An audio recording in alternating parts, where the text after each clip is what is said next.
idea that there's a mental illness attached to it. There's that element of, and this is something that on some level I understand where it comes from, because for eons, decades, 2000 AD, all we've been told until the last 5 years was that trans people were mentally ill, and it was in the textbooks and it was in international textbooks.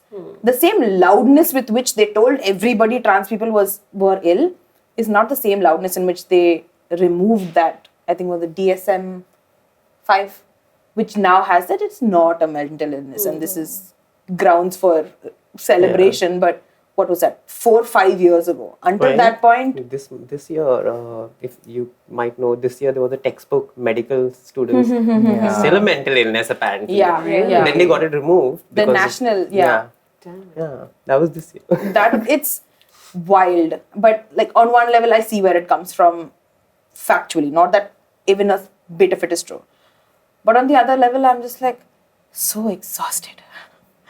Pooja, what do you think?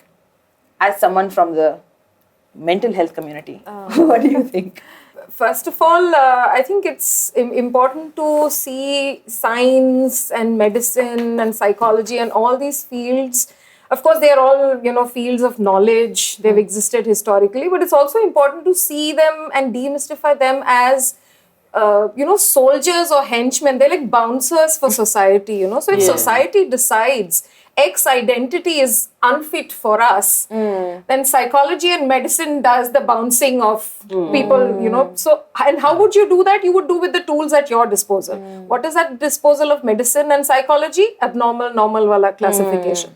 So, let's use our tools to help society regulate and keep people out, and we'll follow those rules exactly. So, what we fail to see is that these are not fields of knowledge that exist in a vacuum. They're very much doing society's job of maintaining the status quo. Interesting. So, simply, it is not an illness. And I could give you a longer version of it, but that would take some time.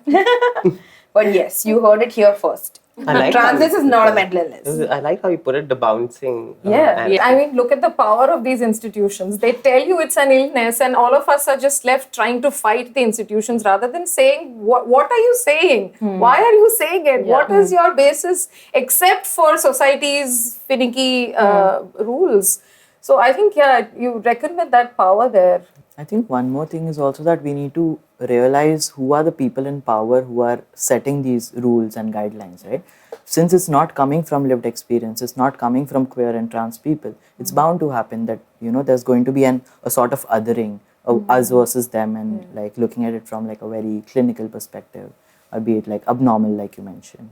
The trouble is that this thing of it being a transness or queerness being a mental illness means it shows up in your textbooks now, as you mentioned earlier, which means that students who are studying this curriculum are only learning that point of view, and therefore are in no position to help or support queer and trans persons. Rather, they are equipped to, do conversion therapy rather than support. And so we created a course called Queer Affirmative Counseling Practice, which trains mental health practitioners in supporting LGBTQIA plus persons. And this course has now been running for almost 6 years. We also brought out a book based on the course. Now the book is free for download as a PDF. So, we're trying to make things as accessible as possible. Lovely. Anyone having questions about any of these things, please do feel free to, check out the MHI website.